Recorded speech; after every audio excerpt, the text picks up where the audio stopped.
Oh, I can't believe you beat me, but you did. Wily, you're a penis. You're going to jail. Why? I didn't do anything. No, I just went through a bunch of your levels to stop your bad bots. Hey man, nobody died.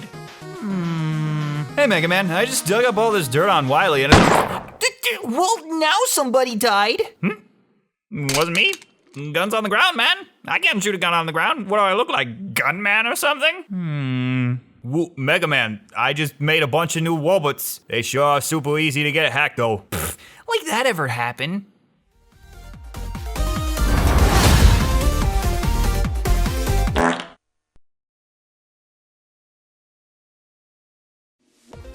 Megaman's back for his 11th outing. I mean, technically there's more, and he also played soccer once, but whatever. So I'm not sure if everyone knows, but I love me some Mega Man. He was always an inspiration to little me. Whenever we had poster board projects in school, you know I'd wrap that sucker up with a rubber band and pretend it was the Mega Buster. I've gotten a decent amount of requests to do videos on Mega Man or even stream the games, but it's a little tricky for me. I love Mega Man so much, so it's a little difficult to whip out the salt for the side in videos. And as for streams, well, despite how much I like them, I kinda suck at Mega Man games. But I still have a blast with them, cause I love the challenge and whatnot. But I'd rather not taint my favorite games with randos spouting out how good or bad I am at something, and instead just enjoy it at my leisure. In Mega Man 11, your blue and cyan got the bot-bustin' plan and mowed down your brethren because some crack doc took them over again. The plot is never anything that interesting in mainline Mega Man games, but I do like how all the robot masters are corny pun-spewing tropes, essentially. The light lab cutscenes are pretty cute, but the voices kinda bother me. None of them I feel are inherently bad, but just unfitting for the characters. I always viewed Mega Man as more of a boy despite the name, but he sounds like he's in his mid-20s, the same going for Roll. Again, not necessarily bad, just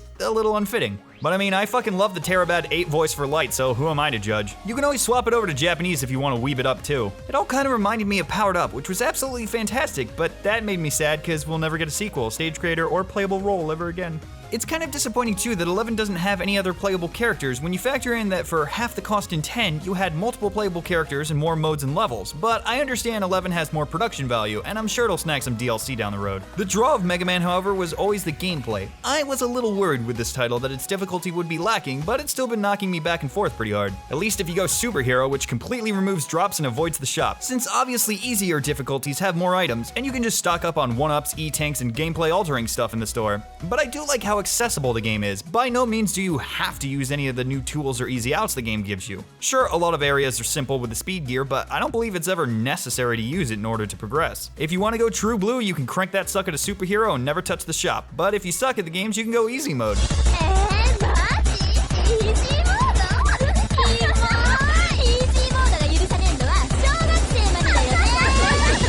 Shut up! I played on normal to start, which in the Japanese version is actually called original spec since it's on par with the NES difficulty.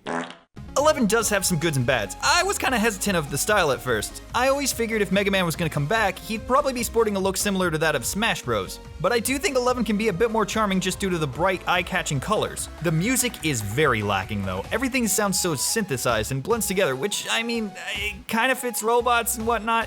But still, the Mega Man series has had so many bumpin' beats. If you pre-ordered though, you can do the instrumental soundtrack, which I think is a little better. Big letdown that Wily's Castle shares a song for every level though. A lot of the animations are fun, but Rock's walk cycle is pretty flat. Even his sprite version had more of a bounce to it, whereas 11's is basically just...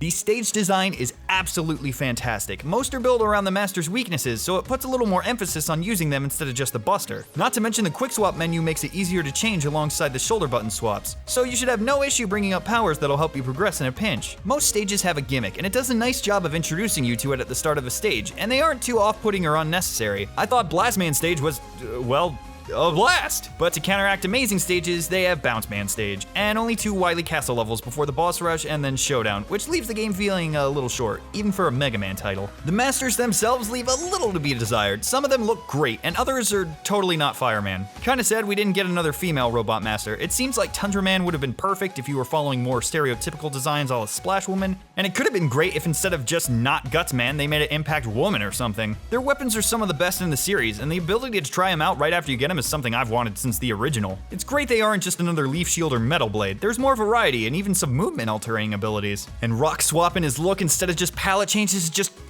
mwah.